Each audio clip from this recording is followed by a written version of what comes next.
pemerintah memastikan akan membuka kembali lowongan calon pegawai negeri sipil atau CPNS pada tahun depan. Jumlah formasi yang tersedia pada tahun depan akan lebih banyak dibandingkan tahun 2019. Seleksi CPNS 2021 ini diperuntukkan untuk mengisi beberapa posisi yang kosong, termasuk untuk posisi yang kosong pada tahun ini karena tinggal pegawai yang pensiun.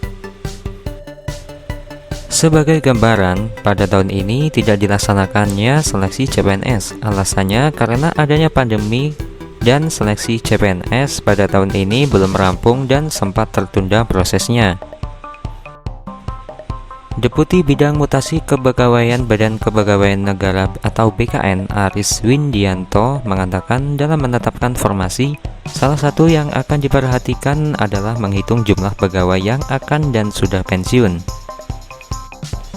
Adapun rinciannya adalah ada 180.905 pegawai yang pensiun di tahun 2019.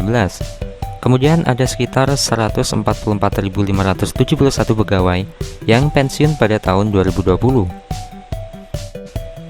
Jika dibedah secara rinci, jumlah pegawai yang pensiun pada 2019 adalah karena sudah memenuhi batas usia pensiun atau BUP dan non-BUP. Untuk pegawai yang pensiun karena sudah batas umurnya ada sekitar 154.816 pegawai dan non-BUP adalah sebanyak 26.089 pegawai.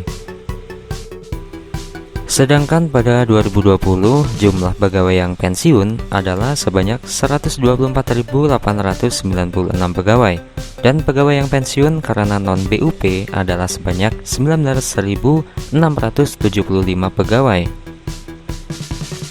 Sebagai informasi, yang dimaksud PNS pensiun karena BUP adalah ketika umurnya sudah mencapai batas.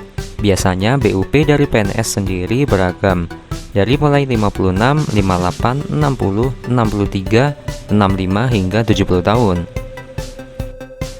Sedangkan PNS yang pensiunan non-BUP ini disebabkan oleh beberapa hal, misalnya karena kemampuan sendiri, takdir karena sakit atau meninggal dunia, restrukturisasi dinas hingga karena diberhentikan dengan tidak hormat. Jangan lupa dukung terus channel ini dengan cara klik subscribe yang ada di bawah video ini dan aktifkan tombol loncengnya agar kalian tidak ketinggalan informasi dari channel ini.